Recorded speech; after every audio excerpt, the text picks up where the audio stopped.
ମୋର channel student ଇନଫୋକୁ ଚାଲନ୍ତୁ ଆଜି ଦେଖିବା ବଲାଙ୍ଗୀର ଡିଷ୍ଟ୍ରିକ୍ଟରେ ବାହାରିଥିବା କେତେ ଗୋଟିଏ ଆଙ୍ଗନବାଡି ପୋଷ୍ଟ। ସୋ ଚାଲନ୍ତୁ ଏଇଟା 2025 ପାଇଁ ରହିବ। ତ Balangir district anganwadi vacancy post 2025 according to the district wise data ଆମେ ଦେଖିବା ତାହେଲେ ଟୋଟାଲ 68 ପୋଷ୍ଟ ଅଛି। ତ ଚାଲନ୍ତୁ ଏଥିରେ ଏଜ୍ କ'ଣ ଲିମିଟ୍ ରହିଛି, କ୍ୱାଲିଫିକେସନ୍ କ'ଣ ରହିଛି, ସେଇ ଡିଟେଲ୍ସ ଆମେ ଏଥିରେ ଡିସ୍କସନ୍ କରିବା। ତ ଏଥିରେ ଦେଖିବା ତାହେଲେ ଆମର ଟୋଟାଲ ପୋଷ୍ଟ ଏଠି ଦେଖିପାରୁଥିବ 68 ବାହାରିଛି।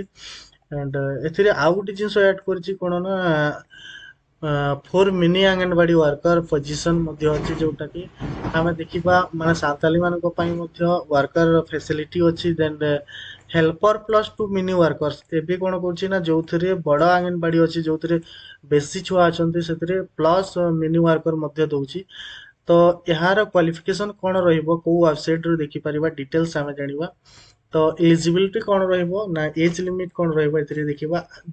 ଆଙ୍ଗନବାଡି ହେବା ପାଇଁ ତାଙ୍କର ମ୍ୟାକ୍ସିମମ୍ କ୍ୱାଲିଫିକେସନ୍ ରହିବ +2 ରହିବ। ପ୍ରଥମେ କ'ଣ ହଉଥିଲା ଏଥିରେ ମାନେ 10 ପାସ୍ ନଉଥିଲା, ଦେନ୍ ଏବେ ମାନେ ଟିକେ ମଡ୍ୟୁଲ ଚେଞ୍ଜ କରିଛି ଯୋଉଥିରେ କି +2 ମାଗିଛି। ଆଣ୍ଡ ମିନି ହେଲ୍ପର ପାଇଁ 5 କ୍ଲାସ୍ ପାସ୍, ଆଉ ଆମର ଯୋଉ ହେଲ୍ପର ଅଛି ସେଥିପାଇଁ କ୍ଲାସ୍ 10 ତାର କ୍ୱାଲିଫିକେସନ୍ ରହିବ। ଏହାର ଏଜ୍ ଲିମିଟ୍ କ'ଣ ରହିବ ନା 18 ରୁ 45 ବର୍ଷ ମଧ୍ୟରେ। ତ ଚାଲନ୍ତୁ ଦେଖିବା ତାଙ୍କର ଅଫିସିଆଲ ୱେବସାଇଟକୁ ଯିବା। ଆମେ ଏଠାରେ ଅଫିସିଆଲ ୱେବସାଇଟକୁ ଯିବା, ଦେଖିପାରୁଥିବା ଆମର ଅଛି EWC odisha.gov.in କୁ ଯିବା। ଦେନ୍ ଏଠିକୁ ଲଗ୍ଇନ୍ କଲା ପରେ ଆମେ ଆସିବା ଏଠାରେ ଡିଷ୍ଟ୍ରିକ୍ଟ ସିଲେକ୍ସନ କରିବା, ଡିଷ୍ଟ୍ରିକ୍ଟ ଆମେ ଦେବା ବଲାଙ୍ଗୀର। ଦେନ୍ ଆମର ଅଛି ଏଠି ଦୁଇ ପୋଷ୍ଟ ଅଛି ଦେଖିପାରୁଥିବ, AWW ଅଛି, AWH ଅଛି। ଯୋଉ ଏଜ୍ ଅଛି ଏଇଟା ଅଛି ଆମର ହେଲ୍ପର। ତ ଆମେ ଗୋଟେ ଯୋଉଥିରେ ଚେକ୍ କରିବା, ଚାଲନ୍ତୁ ଚେକ୍ କରିବା, ଗୋଟେ ଏଥିରେ ସାର୍ଚ୍ଚ କରିବା। ସାର୍ଚ୍ଚ କଲା ପରେ ଆମେ ଯିବା ଦେଖିବା ଆମର PDF ଟା ଡାଉନଲୋଡ୍ ହେଇଯିବ। ତ ଏଠି ଡିଟେଲ୍ସ ଲେଖା ହେଇଛି ଦେଖିପାରୁଥିବ ଆମର PDF ଟା ଆସିଗଲା। PDF ଟା ଆସିଲା ପରେ ଏମିତି ହବ, ଡାଉନଲୋଡ୍ ହେଇଗଲା। ଦେନ୍ ଏଠି ଲେଖା ହେଇଛି ଦେଖିପାରୁଥିବ ଶିଶୁ ବିକାଶ ପ୍ରକଳ୍ପ ଅଧିକାରୀ କାର୍ଯ୍ୟାଳୟ ଖପ୍ରାଖୋଲ। ଏଇଟା ଖପ୍ରାଖୋଲ ବ୍ଲକର ମୁଁ ଡାଉନଲୋଡ୍ କରିଛି। ଆପଣମାନେ ନିଜ ଅଞ୍ଚଳର ଚେକ୍ କରିବାକୁ ଚାହୁଁଛନ୍ତି ତାହେଲେ ଏଠି ଦେଖିପାରୁଥିବେ ବ୍ଲକ ୱାଇଜ ଅଛି, ପ୍ରତ୍ୟେକ ଗାଁର ଅଛି, ନିଜ ମାନେ ସାର୍ଚ୍ଚ କରିକି ଏଠି ଚେକ୍ କରିପାରିବେ। ତ ମୁଁ ଏଇଟା ଡାଉନଲୋଡ୍ କରିଛି କେବଳ ଜାଣିବା ପାଇଁ। ନିଜ ଅଞ୍ଚଳରେ ଚେକ୍ କରିବାକୁ ଚାହୁଁଥିଲେ ଏଟାକୁ ଯାଇକି ନିଜ ଅଞ୍ଚଳର PDF ଟାକୁ ଡାଉନଲୋଡ୍ କରିବେ। ତ ଏଟା ଦେଖିବା ଖପ୍ରାଖୋଲର ଅଛି ଆମର ବିଜ୍ଞାପନ ସଂଖ୍ୟା ଦେଖିପାରୁଥିବ, ଏଟା ଲେଖା ହେଇଛି 13/6/2025 ରେ ଆମର ଏଇ ନୋଟିସଟି ଆସିଥିଲା। ତ ଆମର ଏଠି ଅଫିସିଆଲ ୱେବସାଇଟ୍ ମଧ୍ୟ ଅଛି, ଯାଇକି ଚେକ୍ କରିପାରିବ।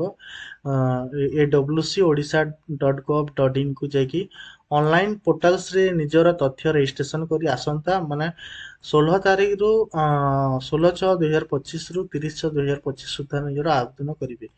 ତ ଏହାର ଲାଷ୍ଟ ଡେଟ୍ ହଉଛି 30/6/2025। ଦେନ୍ ଦେଖିବା ଏଥିରେ କ'ଣ କ୍ୱାଲିଫିକେସନ୍ ଅଛି। ମାନେ ଏଥିରେ ଆଉ ଗୋଟେ ଜିନିଷ ଧ୍ୟାନ ଦେବାକୁ ପଡ଼ିବ, ଦେଖିପାରୁଥିବ ଯେଉଁ ବ୍ୟକ୍ତି ମାନେ ଆପ୍ଲାଏ କରିବେ ସେ ନିଜ ୱାର୍ଡର ହେଇଥିବେ, ଏଥିରେ ମେନସନ୍ କରାହେଇଛି ଦେଖିଥିବ। ଘର ସଂଖ୍ୟା 001 ରୁ ମାନେ 137 ମଧ୍ୟରେ ଯୋଉମାନେ ଅଛନ୍ତି ସେମାନେ ହିଁ କେବଳ ଆପ୍ଲାଏ କରିପାରିବେ। ଓ ଆଉ ଗୋଟେ ଜିନିଷ ଏଠି ମାନେ ରେସିଡେଣ୍ଟ ନିଜ ଗାଁ ହେଇଥିବ, ସେଇ ବ୍ଲକ ମାନେ ସେଇ ମାନେ ୱାର୍ଡସ୍ ମଧ୍ୟରେ ଆସୁଥିବା ଦରକାର। ତ ସେଇମାନେ ହିଁ ଆପ୍ଲାଏ କରିପାରିବେ। ଆଣ୍ଡ ଆବଶ୍ୟକ ନିମ୍ନଲିଖିତ ମାନେ ଯୋଗ୍ୟତା ଥିବା ଦରକାର। ତ ଚାଲନ୍ତୁ ଦେଖିବା। ତ 1/1/2025 ସୁଦ୍ଧା ତାଙ୍କର 18 ବର୍ଷ ହଉଥିବ, ଦେନ୍ କିମ୍ବା ତାଙ୍କୁ 35 ବର୍ଷରୁ ଅଧିକା ହଉନଥିବ, ସେ AWC ସର୍ଭିସ ଏରିଆରେ ସ୍ଥାୟୀ ବାସିନ୍ଦା ହେଇଥିବେ। ମାନେ ସେଇ ଅଞ୍ଚଳରୁ ଆଗରୁ ଯୋଉ କହୁଥିଲି ସେଇ ଜିନିଷଟା ସେଇ ଅଞ୍ଚଳର ସ୍ଥାୟୀ ବାସିନ୍ଦା ହେଇଥିବେ। ଦେନ୍ ତାଙ୍କୁ ଓଡ଼ିଆ ଷ୍ଟାଣ୍ଡାର୍ଡ ଯୋଉ ଅଛି ଆମର କ୍ଲାସ୍ 10 ରେ ତାଙ୍କର ଓଡ଼ିଆ ପାସ୍ ଥିବ, ନହେଲେ ତାଙ୍କର 7th ରେ ହେଲେ ସେ ME ଷ୍ଟାଣ୍ଡାର୍ଡ ଥିବା ଦରକାର। ତ ତାଙ୍କର ଯୋଗ୍ୟତା ହଉଛି କ'ଣ ନା +2 ପାସ୍ କରିଥିବେ। ଦେନ୍ ଆଉ ଦେଖିବା ତାଙ୍କର ମାନେ କାଷ୍ଟ ସାର୍ଟିଫିକେଟ ପ୍ରଡ୍ୟୁସ କରିବାକୁ ପଡ଼ିବ। ଦେନ୍ ଆମର ଅଛି ଯଦି ପ୍ରାର୍ଥିନୀ ବିଧବା ଥିବ ତାହେଲେ ତାଙ୍କର ମୃତ୍ୟୁ ପରେ ମାନେ ଏଇ ଜିନିଷଟା ତାଙ୍କୁ ମାନେ ପ୍ରଥମେ ପ୍ରିଫର କରାଯିବ, ଯୋଉମାନେ ଅଛନ୍ତି ବିଧବା। ଦେନ୍ ଅଛନ୍ତି ମାନେ ଅଛନ୍ତି ସେ ଜିନିଷଟାକୁ ପ୍ରୋଭାଇଡ କରାଯିବ। ଯଦି ପ୍ରାର୍ଥିନୀ ସ୍ୱାମୀ ପରିତ୍ୟକ୍ତା ମାନେ ତାଙ୍କୁ ଛାଡ଼ି ଦେଇଥିବେ, ପ୍ରମାଣ ପତ୍ର ମାନେ ଥିବ, ତାହେଲେ ସେମାନଙ୍କୁ ଅଗ୍ରାଧିକାର ଦିଆଯିବ। ଏଇ ଜିନିଷଟା ଅଛି। ଦେନ୍ ଯେଉଁମାନେ ବି ଇଣ୍ଟରେଷ୍ଟେଡ୍ କ୍ୟାଣ୍ଡିଡେଟ୍ ନିଶ୍ଚିତ ଭାବରେ ଆପ୍ଲାଏ କରନ୍ତୁ। ଭିଡ଼ିଓଟା ଭଲ ଲାଗିଥିଲେ ନିଶ୍ଚିତ ଭାବରେ ସେୟାର କରନ୍ତୁ, ସବସ୍କ୍ରାଇବ୍ କରନ୍ତୁ। ଧନ୍ୟବାଦ।